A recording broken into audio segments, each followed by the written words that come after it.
নৰ্মদা নদীৰ পাৰত দেৱতা আৰু অসুৰৰ যি যুদ্ধৰ কোলাহল, এই কোলাহল বোলে স্বৰ্গ পাইছে। আমি যে জয়ধ্বনি কৰো, এই জয়ধ্বনিটো কি স্বৰ্গ নাপাবগৈ নেকি? বৈকুণ্ঠ কি নাপাবগৈ নেকি? জয় কৃষ্ণ লিখিছে, দুখান সাগৰ যেন দুয়ো দল ভৈল একঠাই, ঢাক ঢোল মৃদংগ গলাৰাপ শব্দে স্বৰ্গ পাইলে যায়। মানে শব্দ এনেকুৱা এটা পাৱাৰ। এতিয়া চাব, এই যন্ত্ৰটো যদি মই অলপ সময় এৰি দিওঁ, এই শব্দটোৱে যন্ত্ৰটোৱে শব্দটো আগবঢ়াই নিছে। এই যন্ত্ৰটোৱে যদি মই শব্দ কৰো, ইয়াতে নহয় হাজাৰ হাজাৰ কিলোমিটাৰ দূৰলৈ মানৱজনক কথা পাতিব পাৰিম। চাওকচোন সেই শব্দ। এইখিনিতে আৰু এটা কথা জানিব লাগে, আপোনালোকক মই বুজাই দিছো। এই যে চাকিটো জ্বলোৱা হৈছে, যিজনে জ্বলাইছে, যি উদ্দেশ্য জ্বলাইছে, সেইজনৰ ওচৰহে পাবগৈ তাৰ শক্তিটো। যদি কৃষ্ণ বুলি জ্বলাইছে, ইয়াত ধূপ দীপ কৃষ্ণ চৰণ পাবগৈ। গৈ আছে নহয়, কৃষ্ণ চৰণ ধুনীয়াকে পাব। ধৰি লৈছো কোনোবা দেৱতাৰ নামত আমি জ্বলাইছো, সেইখিনি গৈ দেৱতাজনৰ ওচৰ পাব। গম পাইছেনে? যে কোনোবাই খুব শিৱভক্ত ব্যক্তিয়ে প্ৰভুৰ কাৰণে সোমবাৰ দিনাখন ব্ৰত ৰাখি চাকি জ্বলাইছে, ধূপ জ্বলাইছে, সেইখিনি ধোঁৱা বৈকুণ্ঠলৈ নাযায়, কৈলাশলৈ গৈ একদম শংকৰৰ নাকত লাগিবগৈ। বোলে কোনে জ্বলাইছে? অমুকে। বুজি পাইছেনে? যাৰ কাৰণে যিটো চাকি জ্বলোৱা হব, যিডাল ধূপ জ্বলোৱা হব, তেওঁ ওচৰত পাবইগৈ। আপোনাৰ মোবাইলটোত ঢেৰ নাম্বাৰ আছে, যালৈকে আপুনি ৰিং কৰিব, ডাইল কৰিব, তালৈহে যাবগৈ। বুজিব পাৰিছেনে? আছে লিষ্টত বহুত মানুহৰ নাম। নাথ প্ৰভুৱে ধৰি লৈছো মোলৈ ডাইল কৰিছে, মোৰটোতে লাগিবগৈ, আছে নম্বৰ তাত। ঠিক সেইদৰে চাকিবোৰ যে জ্বলোৱা যায়, কিন্তু যদিহে কৃষ্ণ আৰু দেৱতাক মিলাই চাকিটো জ্বলাইছে, দেৱতাজনেও নাপায়, কৃষ্ণও নাপায়। জয় কৃষ্ণ। সেইটো বিফল হয়। এতিয়া কোনোবা মন্দিৰলৈ যায়, বহুতে মোক কয় বোলে কৃষ্ণ বোলে সেৱা কৈছো, ভুল হল নেকি? বোলে কেনেকে শুদ্ধ হল? আপুনি গৈছে গণেশ মন্দিৰলৈ, তাত সেৱা কৈছে কয় জয় কৃষ্ণ বুলি, তেওঁ নাপালে, বিফলে হল। জয় কৃষ্ণ। চিন্তা কৰকচোন, ছোৱালী এজনী চিঠি এখন লিখিছে নিজৰ মানুহজনলৈ বুলি, এড্ৰেছটো ভুলকৈ বেলেগৰ লিখিলে, কি হ'ব বাৰু কওকচোন? কামত আহিল নেকি বাৰু? এড্ৰেছটো যদি ভুল কৰি লিখিছে, এড্ৰেছ ঠিকনাটো যদি ভুল কৰি লিখিছে, কেনেকে কথাখিনি পাব? সেইকাৰণে মহাপুৰুষ শংকৰদেৱে গোটেই কথাবিলাক জানে। সেইকাৰণে এক দেও এক সেৱা ব্যৱস্থাটো তেওঁ কৰিছে। প্ৰেক্টিকেল কৰিব পাৰে আপোনালোকে। জানো অতি সুন্দৰভাৱে এই আমাৰ যিবিলাক হৰি কৃষ্ণৰ ধ্বনিবিলাক সমস্বৰে কৰিলে বৈকুণ্ঠ পায়গৈ। কেতিয়াবা ঘৰত মই এনেই অকলে জয় কৃষ্ণ ডাঙৰকে কৈ দিওঁ, বুজিছে?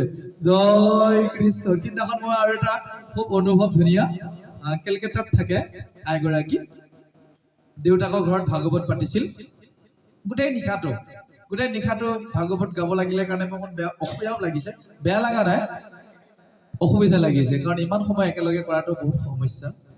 তাৰ পৰা মোক বিদায় দিলে, 4 বজাৰ পিছত নামিব দিলে, এটা ৰুমলৈ নিছে আৰু আপ্যায়ন কৰিবলৈ।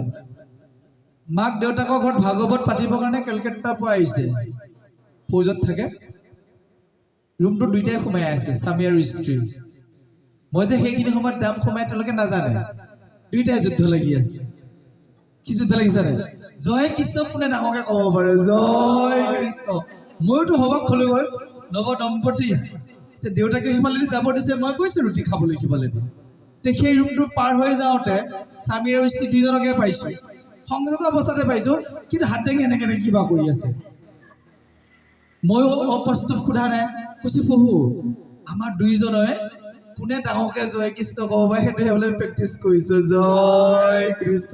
তেতিয়া মই ভাবিছো, চাওকচোন, তাতে মানুহজন হ'ল ফৌজী, ল'ৰাজন ফৌজত জানে কিছুমান নিয়ম নীতি অলপ ইফাল সিফাল লাগে, খাদ্যৰ পৰা আদি কৰি। কিন্তু আইগৰাকী ইমান মানসিকতাৰ কৃষ্ণৰ প্ৰতি ভক্তি, বুজি উঠিলে, আগতে বুজি উঠা নাছিল। এবাৰ বোলে কেন্দ্ৰীয় ভাগৱত চৰ্চা সমিতি ভাগৱত চাওঁতে গম পালে বোলে এক ধৰণৰ কথা। আচৰিত। কৃষ্ণৰ বাহিৰে তেওঁ একোৱে নাভাবে যি কৰে কৃষ্ণই ভালেই কৰে যি হৈ আছে ভালেই হ'ব কিমান ডাঙৰ মানসিকতা আপোনালোকৰ জীৱনতো যিটো হৈছে আপোনাৰ যদি নিগেটিভ হৈছে সেইটো হোৱাটো উপযুক্ত তাৰমানে সেইটোৱে হোৱাটো ভগৱানে বিচাৰিছে হে প্ৰভু তোমাৰ আশীৰ্বাদ বুজি পাইছেনে যিয়েই নহওক ভগৱানৰ দান বুলি ধৰক ভগৱানে সেইটো হোৱাটো বিচাৰিছে দুখ নকৰিব কাৰণ সুখ আৰু দুখ আপোনাক পৰীক্ষা কৰি আছে আপুনি কিমান ধৈৰ্যৰে তেওঁক ভক্তি কৰিছে পৰীক্ষা কৰি আছে সেইকাৰণে আমি জীৱনৰ প্ৰতিটো নয়ৰ্থক দিশকো সদৰ্থকলৈ নিবলৈ ভগৱানৰ পৰীক্ষাবোৰৰ লগত আমি খোজ মিলাব লাগিব বাৰু যা নহওক অতি সুন্দৰভাৱে ইয়াতে কিছুমান অস্ত্ৰৰ নাম উল্লেখ কৰিছে এতিয়া আমি অস্ত্ৰত দেখা ভিতৰত কি দা দেখিছো কটাৰী দেখিছো জাঠি জবৰা কুঠাৰ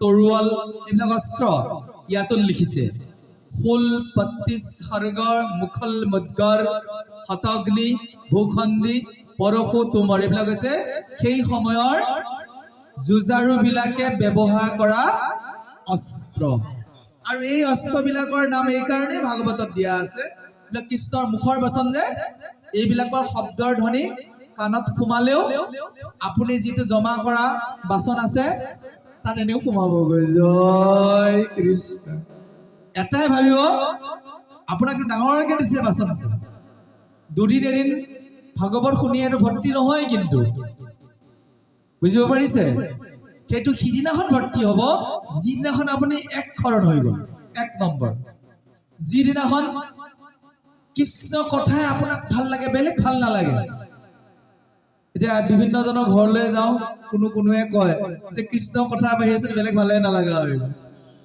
সেইটোৱে মূল বস্তু এতিয়া যদি কোনোবাই মোক দামী দামী পৃথিৱীৰ বিখ্যাত উপন্যাস কেইখনমান উপহাৰ দিয়ে মোৰ কাৰণে সেইবোৰ অৰ্থহীন পঢ়িছিলোঁ মই এসময়ত অসীমত যাৰ হেৰাল সীমা একে উশাহে পঢ়িছিলোঁ বহুবাৰ পঢ়িছোঁ অসমীয়া ভাষাত সেইখন এখন বৰ ধুনীয়া গ্ৰন্থ হয়নে যিসকলে পঢ়িছে জানে কিন্তু এতিয়া আৰু সেইবিলাক পঢ়িবলৈ ইচ্ছাই নাযায় বাকীবোৰতকৈ বেছি মই বেছি ভাল পাওঁ বৰ্তমান দশমখন প্ৰতিটো মুহূৰ্ততে কৃষ্ণৰ কথা বাকীবোৰত আগবাঢ়ি গৈ থাকে বিভিন্ন কাৰণত পঢ়িব লগা হয় কিন্তু দশমখনৰ যিটো মাদকতা সেই কৃষ্ণ গুণৰ নামহে ধৰ্ম অনুপম যা নহওক এই শব্দবোৰেৰে আমাক বুজাই দিছে যে দেৱতাসকলে নিজৰ শক্তি প্ৰদৰ্শন কৰিবলৈ যত্ন কৰিছে আৰু অসুৰসকলেও নিজৰ শক্তি প্ৰদৰ্শন কৰিবলৈ যত্ন কৰিছে আপোনাৰ ভিতৰত থকা শুভ শক্তিটো যুদ্ধ দিছে অশুভ শক্তিটো যুদ্ধ দিছে মোৰ এদিন গণ্ডগোল এটা হৈ গ'ল না আপোনালোকক আগতে প্ৰকাশ কৰোঁ আৰু এদিন অকণমান অশুভ শক্তি এটা মোৰ আগুৱাই গ'ল নেকি মোৰ নিজৰ মাজতে সন্দেহ হয় সাধাৰণতে ভাগৱত যেতিয়া গাঁৱত অনুষ্ঠিত কৰোঁ পৰাপক্ষত দিনটো মই একো নোখোৱাকৈ থাকোঁ এবাৰ এটা ঘটনা ঘটিল আছোঁ একদম পেটত জুই কৰা আছে থাকিবই জুই কৰা হয়নে একো নাখালেতো ভোকটো বেছি লাগি থাকিব পাঠাচাৰ্য দুজনে পাঠাচাৰ্য ব্যাখ্যাচাৰ্যক নমৈ আনিলোঁ মই জলপান খুৱাবলৈ এই জলপান যে বুলি কয় একেলগে বহিছোঁ তিনিজনে মই ভবা নাই খাম বুলি তেওঁলোকে খোৱাৰ পিছতো মোৰতো ভোকটো উজাৰি আহিছে মই ক'লোঁ কি কৰিম পাব মইতো এনে সেৱা ধৰোঁতেহে খাওঁ জলপানহে খাই দিয়া বুলি ক'লে জয় কৃষ্ণ ভোকো লাগি আছিল আৰু খালোঁ আৰু একেলগে যাওঁ খাই লৈ উঠিতো মই সমস্যাত পৰি আছোঁ যে দুজনমান ভকতে খাবলৈ আছেই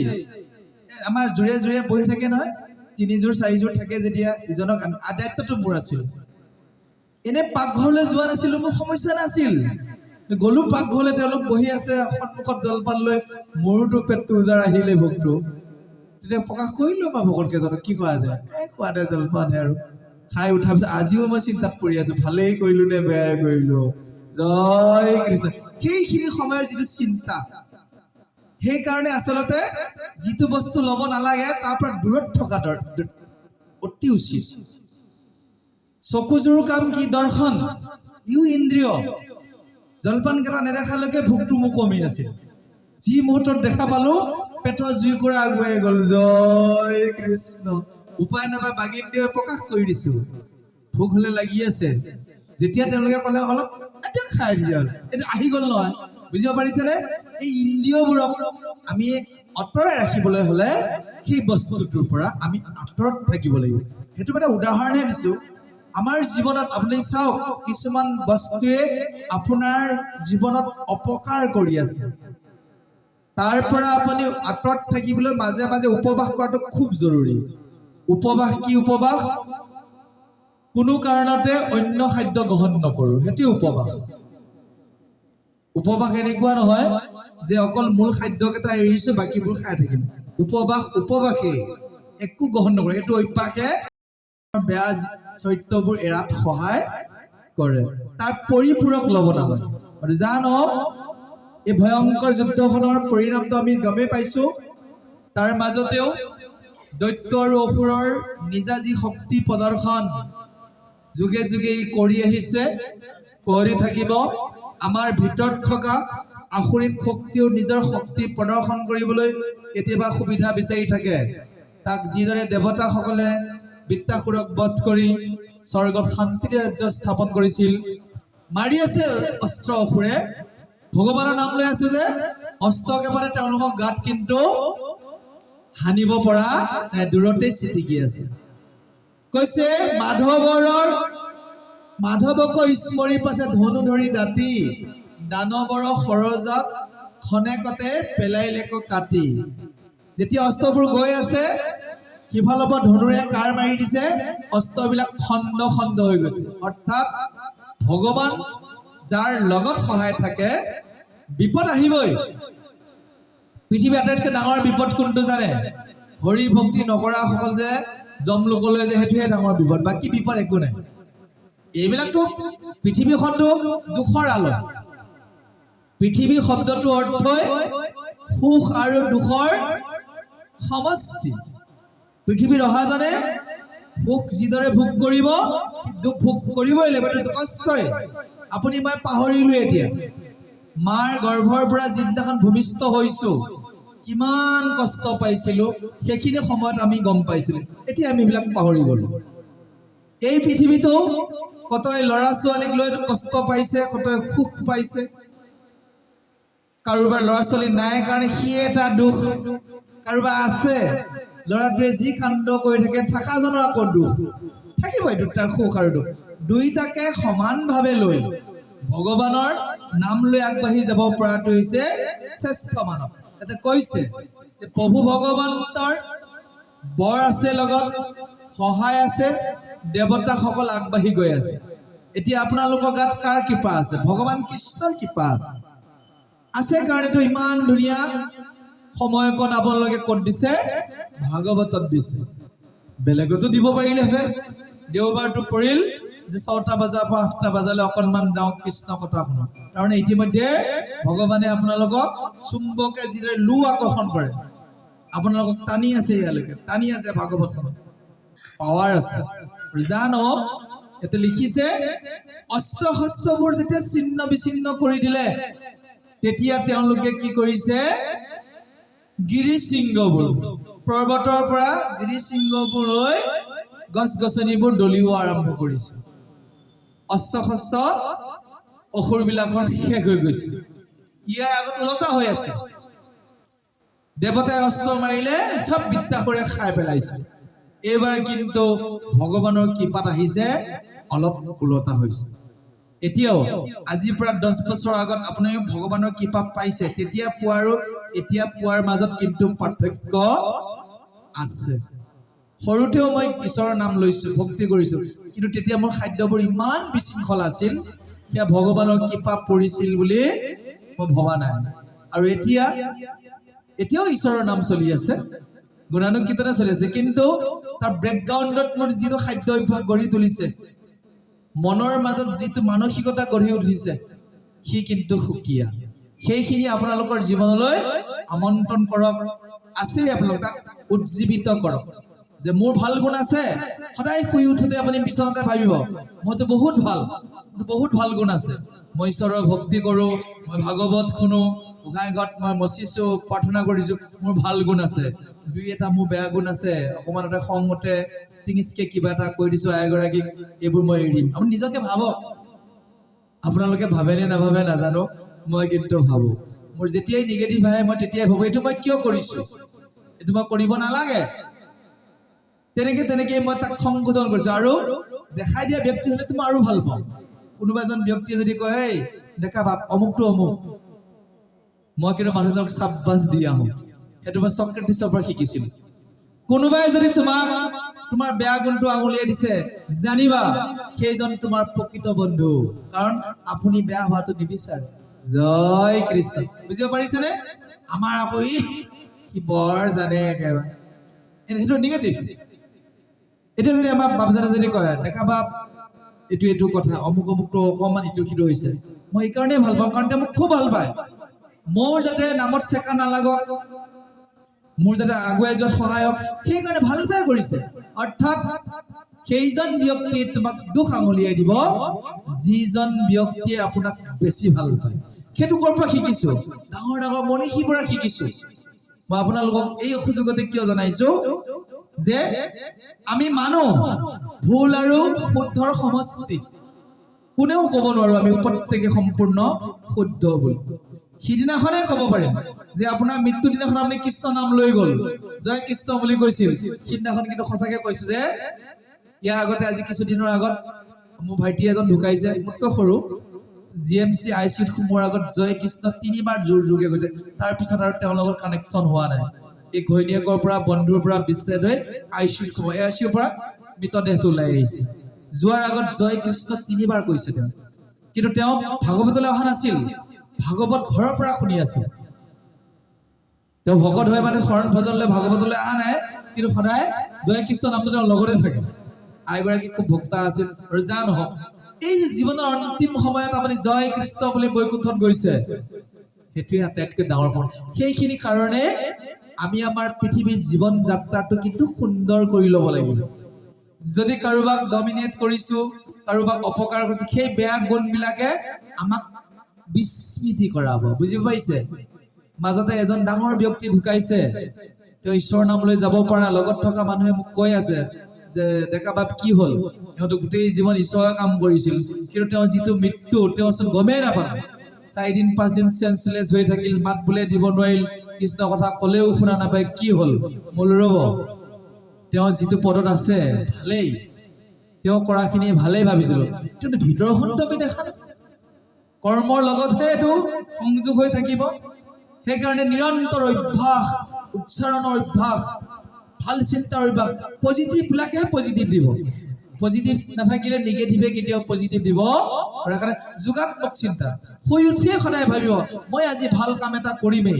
একো কৰিব নোৱাৰিলে বোলে মই কীৰ্তনখনৰে 1 অধ্যায় পঢ়ি ল'ম, সিও এটা ভাল কাম। বোলে নাই মই কীৰ্তনখন চাব সময় নাই, নামঘৰখন কিমান ধুনীয়া, বোলে নাই 5টা আজি মই নতুন প্ৰাৰ্থনা শিকিম, ইত্যাদি ইত্যাদি। ভাল কাম মুঠতে জমাটোত নেৰিব। জয় কৃষ্ণ।